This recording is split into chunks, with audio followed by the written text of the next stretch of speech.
आइए बेटा आज हम जो है अपना 4th चैप्टर स्टार्ट करते हैं। इसका नाम है की elements of a democratic government.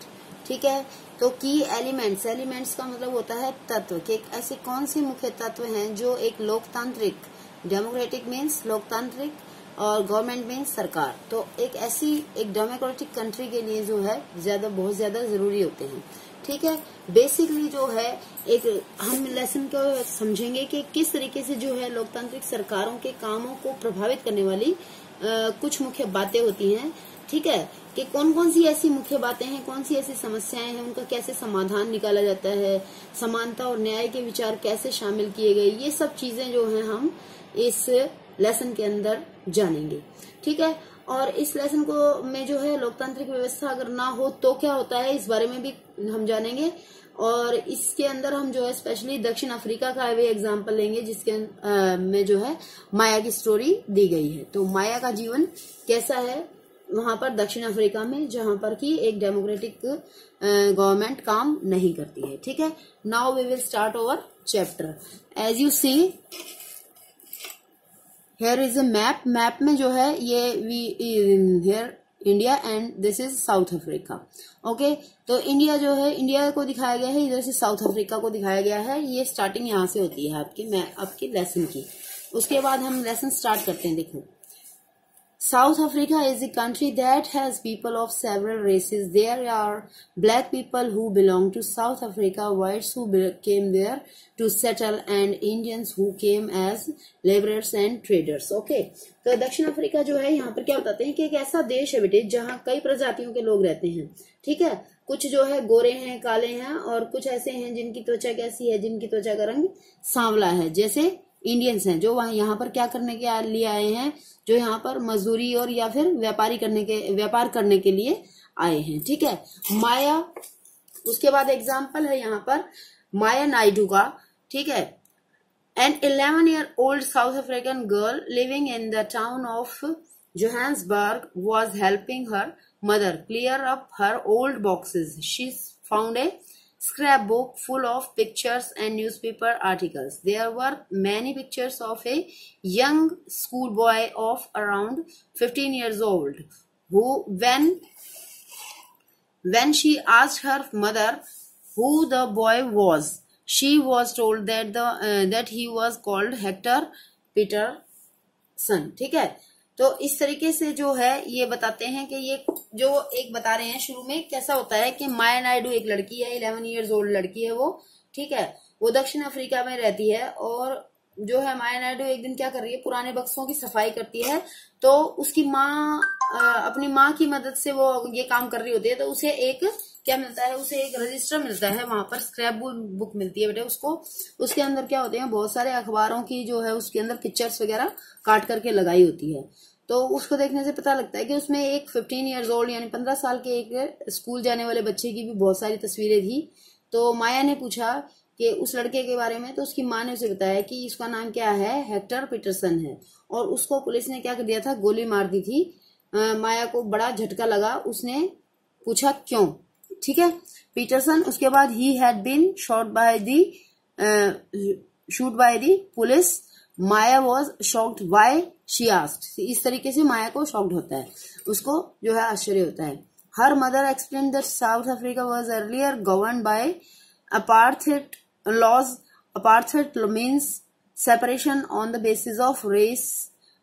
South African people were divided into white, black, Indian and colored races according to the law. These races were not allowed to mingle with each other, to live near each other or even to use common facilities. ठीक है, ये बहुत ही अजीब सी बात है कि यहाँ पर क्या बताने की कोशिश की गई है कि यहाँ पर बता रहे हैं कि जो माया होती है वो क्या, माया की मम्मी उसको क्या समझाती है माया को कि दक्षिण अफ्रीका पहले रंग भेद की नीति से जो है, रंग भेद की कानून से शासित था। रंग भेद का मतलब होता है त्वचा, रंग भेद का अर्थ होता है त्वचा के रंग के आधार पर भेदभाव करना। ठीक है, दक्षिण अफ्रीका की प्रजातियां इसी आधार पर अलग अलग समूहों में बटी हुई थी कि वहां के कानून के मुताबिक बेटा क्या होता था कि जो जो सफेद होते थे यानी कि जो श्वेत होते थे वो अश्वेत भारतीय और अन्य प्रजातियों को जो है एक दूसरे से संबंध बनाने की भी इजाजत नहीं थी। विभिन्न प्रजातियों के लोग क्या होते थे, न तो एक दूसरे के आसपास रह पा सकते थे और न ही आम सुविधाओं का इस्तेमाल कर सकते थे।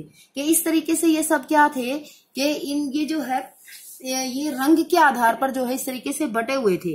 जो श्वेत लोग होते थे उनको सभी प्रकार के अधिकार थे, जबकि जो अश्वेत थे या भारतीय थे या अन्य प्रजातियों के लोग थे वो बिल्कुल अलग तरीके से उनके साथ बिहेवियर होता था और उनको कॉमन फैसिलिटीज भी प्राप्त नहीं थी। यहाँ पर यही बताने की कोशिश की गई है। ठीक है, उसके बाद क्या कह रहे हैं कि Maya could not believe her ears. Maya's mother sounded angry when she spoke about life under apartheid. She told Maya that in those days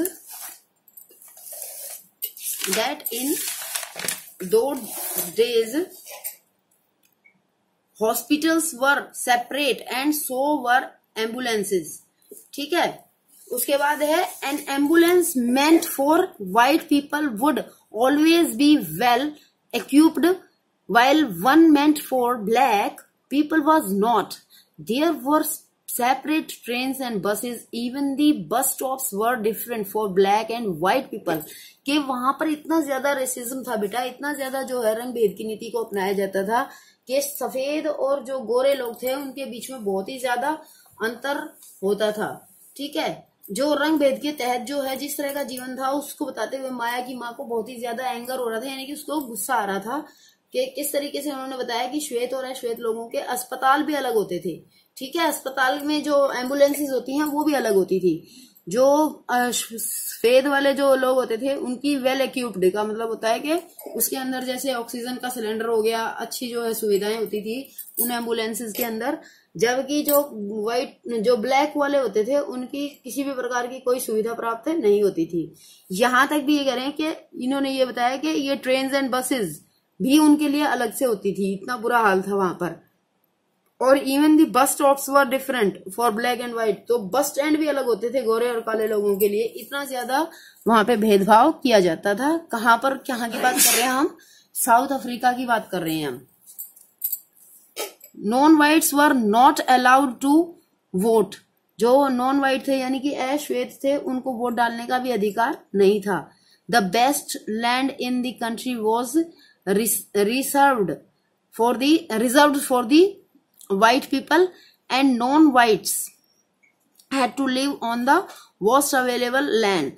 Thus black and colored people were not considered to be equal to whites. ठीक है, तो कह रहे हैं कि ये यहाँ पे बता रहे हैं बेटा कि जो अश्वेत लोग थे उनको वोट देने की भी इजाजत नहीं थी। ठीक है, they were not allowed to vote, उनको वोट देने की भी इजाजत नहीं थी। और जो सबसे अच्छी the best land in the country, land मतलब जमीन, जो अच्छी जमीन होती थी that is reserved for the white people, उनके लिए जो है व्हाइट पीपल के लिए वो रिजर्व होती थी। ठीक है, तो इस तरीके से होता था। और जो घटिया वाली जमीन होती थी वो अश्वेतों को दी जाती थी। इससे पता चलता है कि अश्वेत लोग और भारतीयों को श्वेत लोगों के बराबर नहीं माना जाता था, उनके साथ भेदभाव किया जाता था। ठीक है, ऐसे होता था, इस तरीके से काम किया जाता था। उसके बाद आगे कहते हैं one black township was the southwestern township. Hector Peterson lived here and he and his classmates joined the protest against learning the Afrikaans language in school. This was the language that was white spoke. ठीक है, Afrikaans, जो Afrikaans language है वो white spokes, जो white लोग होते थे वो बोलते थे। ठीक है, तो ये पीटर हेक्टरसन जो था वो इस बात का विरोध कर रहा था कि विरोध करना अगेंस्ट प्रोटेस्ट लर्निंग, के वो सीखना नहीं चाहते थे। प्रोटेस्ट करना होता है बेटे कि उसके अगेंस्ट बोलना, उसके विरोध में बोलना, कि भाई वो अफ्रीकांस जो व्हाइट की जो भाषा थी वो नहीं सीखना चाहते थे। They don't learn to speak Afrikaans. Okay, उसके बाद Hector and other school students were being forced to learn this language, but they wanted to learn their own language, Zulu. ठीक है। तो वो अपनी सिर्फ जो अश्वेतों की भाषा थी जुलू वही सीखना चाहते थे, अफ्रीकांस नहीं सीखना चाहते थे। यहाँ पर बताने की बात क्या है कि जो श्वेत थे वो अश्वेतों को जो है उनका जो कल्चर था उसको खत्म करने के लिए जबरदस्ती उनके ऊपर प्रेशराइज उनको करते रहते थे, यानी कि वो उनकी भाषा को भी नहीं सीखने देना चाहते थे। The South African police beat up the protesters mercilessly and shoot at the crowd। और उसके बाद जो है शूट कर दिया उसको, क्राउड को मार दिया। मर्सीलेसली मतलब होता है निर्दयता पूर्वक उनके ऊपर गोलियां चलाई और उनको मारा पीटा और उनके साथ बुरा हाल कर दिया। तो उसके बाद कब हो गया, one of their bullets killed Hector. This was on 16 जून 1976। ठीक है, ये कब हुआ, ये 1976 की बात है, जब दक्षिण अफ्रीका के अंदर इतना ज्यादा रेसिज्म फैला हुआ था तो उनको शूट आउट करके और सबको खत्म कर दिया। ठीक है। The African National Congress, a group of people who led the struggle against apartheid and their most well known leader Nelson Mandela fought the apartheid system for several years. जो ये नेल्सन मंडेला थे, ये नाम जो आया है बीच में, ये सबसे जो है प्रसिद्ध नेता होते थे जिन्होंने इस रेसिज्म के खिलाफ जो है, इस अपार्थाइड जो ये जो कर रहे थे, रंग भेद का जो चला रहे थे, उसके खिलाफ आवाज उठाई। ठीक है, ये कौन थे, नेल्सन मंडेला, जो कौन से उसके थे, जो थे द अफ्रीकन नेशनल कांग्रेस के थे। ठीक है, इस पॉलिटिकल पार्टी के थे ये। ठीक है, for several years finally they succeeded and in 1994 South Africa became a democratic country in which people of all races were considered equal. जब ये देखो 1976 में वहां पर ये मारे गए थे, उसके बाद फाइनली 1994 में बहुत ज्यादा दिनों के बाद जो है, इतने लंबे समय के बाद जो है 1994 में क्या हुआ कि साउथ अफ्रीका के अंदर फाइनली डेमोक्रेटिक कंट्री जो है उसको बनाया गया। ठीक है, और वहां पर ये जो रेसिज्म चला हुआ था वो खत्म हुआ। तो ये सब बातें हो गई। इसके बाद जो है आगे आता है, उसके बाद आगे क्या बोल रहे हैं ये, पार्टिसिपेशन के किस तरीके से जो है कहाँ कहाँ पर भागीदारी होनी चाहिए, जिससे कि ये पता लगे कि हम जो है एक डेमोक्रेटिक कंट्री के अंदर सरवाइव कर रहे हैं, उसके अंदर रहते हैं। ठीक है, why do we have regular elections? You have already read in the previous chapter that people make the decisions in a democracy through voting in elections. People through voting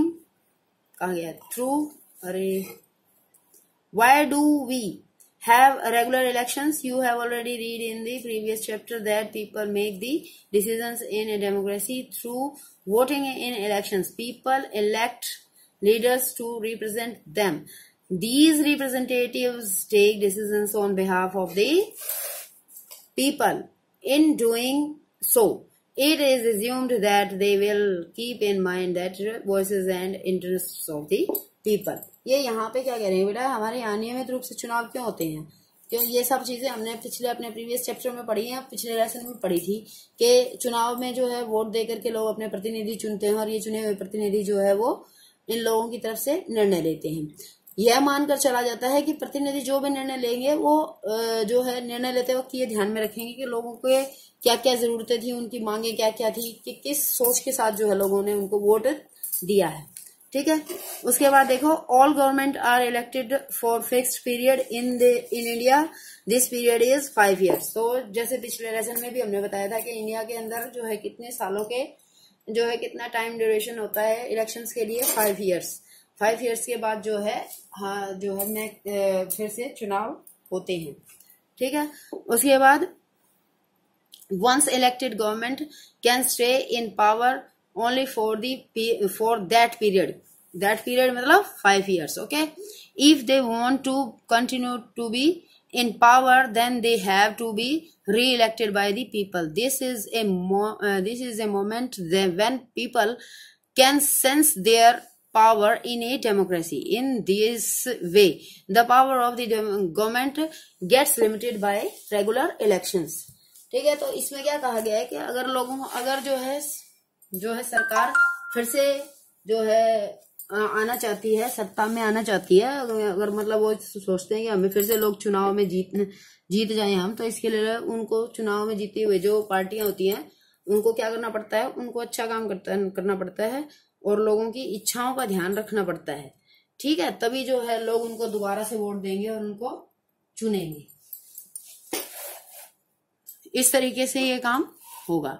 ठीक है, इसके बाद अदर वेज ऑफ पार्टिसिपेटिंग के एक तो ये हो गया, हम थ्रू इलेक्शन जो है पार्टिसिपेट कर सकते हैं इन दी गवर्नमेंट। ओके, अब जो है नेक्स्ट में आपको आगे का अदर वेज ऑफ पार्टिसिपेटिंग मैं आपको अगली वीडियो में करवाती हूँ। ठीक है बेटा, अच्छे से इसको रीड करेंगे, ध्यान से इसको समझेंगे, जो चीज भी आपको कठिन लगे उसको जरा 2 बार जो है बुक से देखेंगे, उसके बाद उसको जो है ध्यान से समझ करके फिर आगे लेसन सुनेंगे। Okay, bye bye.